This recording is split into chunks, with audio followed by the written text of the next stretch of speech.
ఢిల్లీకి పోనీ అని చెప్తున్నా, డీజీపీ గారి దగ్గర కాదు, ఢిల్లీకి పోనీ. ఎక్కడైనా తెలంగాణలో సామెత ఉంటుంది, మొగని కొట్టి మొగసాలకి ఎక్కిందని ఒకటి ఉంటుంది. దాడి మా మీద, హత్యాయత్నాలు మా మీద, మా ఆఫీసు ధ్వంసము, పోయి తీన్మార్మలన మీద కంప్లైంటా? మీరు మీడియాగా నువ్వేమంటావో చెప్పు, ఆంధ్రజ్యోతి రిపోర్టర్గా ఏమంటావో చెప్పు. మా మీద దాడులు చేసి, మా మీద హత్యాయత్నాలు చేసి, ఇగో ఇట్లుంటుంది అన్నట్టు వాళ్ళ నాటకం అంతా, వాళ్ళ నాటకాన్ని ఖచ్చితంగా ఎదుర్కొంటాం, ఏం చేయాలో అది చేస్తాం. మీ పైన దాడి చేసే టైంలో కొంతమంది విజిటర్స్ ఉన్నారు, కొంతమంది మీ బాధలు చెప్పుకోవడానికి వచ్చిన వాళ్ళు ఉన్నారు, వాళ్ళ మీద దాడి జరిగిందంటున్నారు. వాళ్ళను పరామర్శించడానికి వెళ్ళే అవకాశం ఉందా మీరు?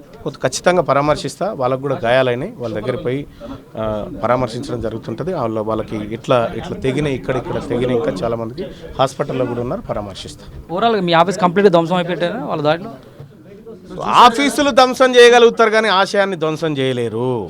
తీన్మార్మలన్న ఆఫీస్ ధ్వంసం అవుతుండొచ్చు కానీ తీన్మార్మలన్న ఆశయాన్ని ధ్వంసం చేయలేరు. ఇది నడుస్తుంది అంతే. కేవలం బీసీ అమెండ్మెంట్ బిల్లు మీద మీరు మాట్లాడినందుకు అక్కస్తో మాత్రమే దాడి జరిగినట్లుగా మీరు భావిస్తున్నారు? 100% బీసీలం రాజకీయంగా ముందుకు వస్తున్నాం కాబట్టి దాడులు జరుగుతూ ఉన్నాయి మా మీద. అవి ఎదుర్కొంటాం దాడులు ఖచ్చితంగా.